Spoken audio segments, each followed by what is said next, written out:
Hey guys, welcome back to the channel. Today I'm going to be doing a review on the Marvel, so let's begin with this review. So yeah, this movie was definitely interesting, and yeah, after 9 days of it being out in cinemas, I did finally go board to see this movie because I had mixed reviews. I wasn't sure, so I just said screw it, let's just watch it because I have seen. This is so irrelevant, but I have seen every single MC movie in cinemas since Ant-Man and the Wasp back in 2018. So that's 5 years of seeing AMC movie in cinema, and I hope to continue that trend. So this just kept my tuned up of seeing an MC movie in cinemas every time it came out, and yeah, it was interesting. Let's just say that. So also I'll be bringing back the 5 categories thing that I used to do for my old reviews on movies, if you remember that, and yeah.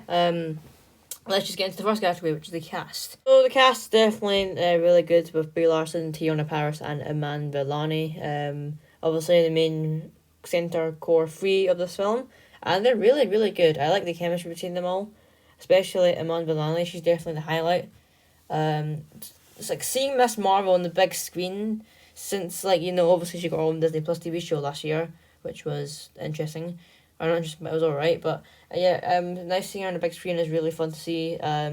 Amanda's actually really, really good as Miss Marvel. I really like her as Miss Marvel. She portrays the character in a really fun and charismatic way. Same again with the returning characters, of course. Brie Larson, as always, Captain Marvel, is really, really good. I really do enjoy her in the role. And Teyonah Parris back as Monica Rambeau since WandaVision, I think. Yeah, I think it is WandaVision. She was last seen. She's back now. Finally again on the big screen. 2 characters I've been seeing in Disney Plus TV shows now, but finally getting their time to shine on the big screen, and that's really cool.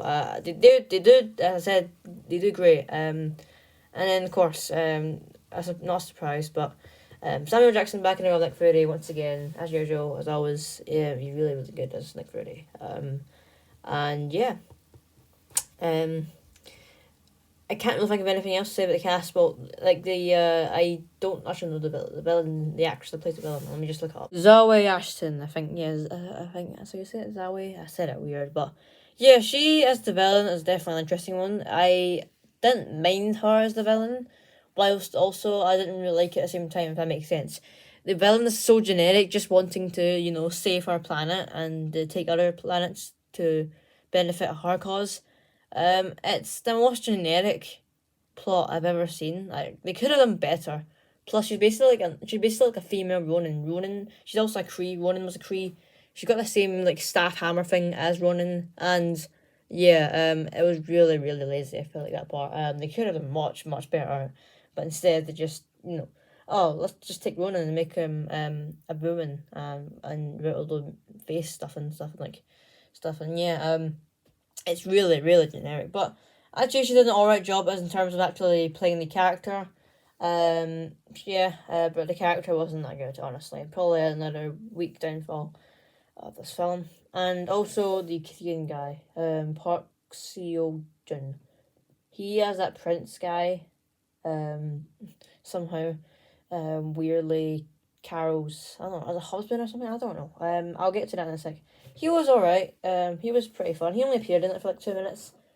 And yeah, he was alright. But it just felt like he didn't need to be in it. He was literally in it for a second, and then gone. Literally. So there was no point in putting him in there. But it was alright when he was on screen as well. And the actors and actresses that play Kamala's family as well. Sorry, I forgot what I was gonna say for a second. They returned from the TV show. They're really good as well. So yeah. So moving on to the plot. The plot is really simple, and I'm not gonna read it off Google. Basically, whenever each of them uses their powers, they freeze switch places and they take each other's places. So, for example, if Miss Marvel is using her powers and she's in her house, and Captain Marvel is also using her powers and she's in like space, Miss Marvel will transport to space, and Captain Marvel will transport to Kamala's house. And yeah, it's just simple that. I must say, I thought that was a really interesting concept. They did that really well, and made it interesting, the free switching places and taking each other's places. It was nice to see. and it was really fun and entertaining as well at the same time. The final third category is actually the action and stuff. So there was some number of fun action scenes in this film, especially the bit where the three are switching places. I enjoyed that bit, and there's also a few bits where the Kree attack the kingdom, wherever the Korean guy lives. Don't know how to describe it.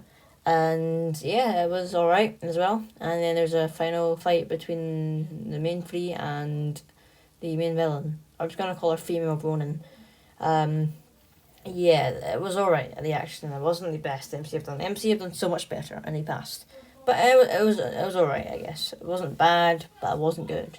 Let's just say that. Oh yeah, another thing I forgot to mention is it's a really nice thing actually. I noticed a few bits in the film had a few shots where it was like the three of them all in one shot. Like it was like divided into three sections. One section was Captain Marvel. One section it was Miss Marvel. One section it was Monica Rambeau, and it was pretty cool. I noticed that. They did that a few times and it was quite unique, so I liked that as well. So I don't think I'm making much sense, but if you've seen the movie, you know what it is. Basically, the screen is divided into three parts and you see them all. But yeah, moving on to the fourth category, which is the credit stuff, and credit scene stuff. There was only one, and that was the mid-credit scene. And it's alright, I guess. It wasn't the best, but it was alright. So obviously Monica sacrifices herself to close the hole that's that's obviously bleeding into our universe from an alternate universe.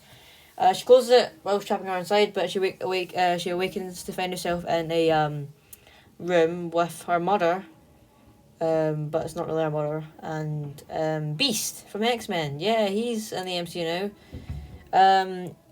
They have a little chat. Her mother's not really her mother. She doesn't know who she is, and yeah. And yeah, basically she's in an alternate universe now, with the X-Men, because Beast is in there, and he mentions Professor X, and you can see a literal door with the X on it. So yeah, that's really all. And I guess it's not a credit scene, but there is an ending to the film where, of course, Kamala starts recruiting people. So she recruits Kate Bishop from Hawkeye first to form a new team. I think it's the Young Avengers. I'm not too sure. Or it's a team, with young people in it. And yeah, I thought it was pretty interesting. Nice to see Kate Bishop again return after a good almost 2 years since Hawkeye came out, so that was pretty nice. But yeah, there we go. There's the stuff done, or fourth category done. And now finally for the fifth and final category of the review, and that's the final thoughts. So overall, I didn't mind the Marvels. It was definitely a kind of disappointing MCU movie for me. I expected it to be a bit disappointing from the start, if I'm being honest. I knew it wasn't going to be the best of the year, but I knew it wasn't going to be, like, crap or awful either. So it was in the middle. It wasn't bad, but it wasn't good. I'll say that first, maybe. I didn't have the best villain, for sure. I didn't have the best story, but it was trying to be interesting. I respect that. And yeah, there's been much, much better MC films. Like, so if I have to say, I think even the first Captain Marvel, might have been even better than this. But yeah, the villain was crap. The story was bad. But I did respect it. So at the end of the day, it's really, really a mid MCU movie. CGI wasn't that bad as well, I guess.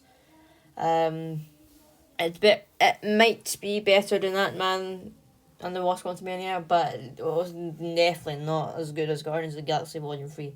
Definitely not as good as that. But yeah, out of 10, probably maybe a 5 or 6. And out of 5, probably a 2.5, 3.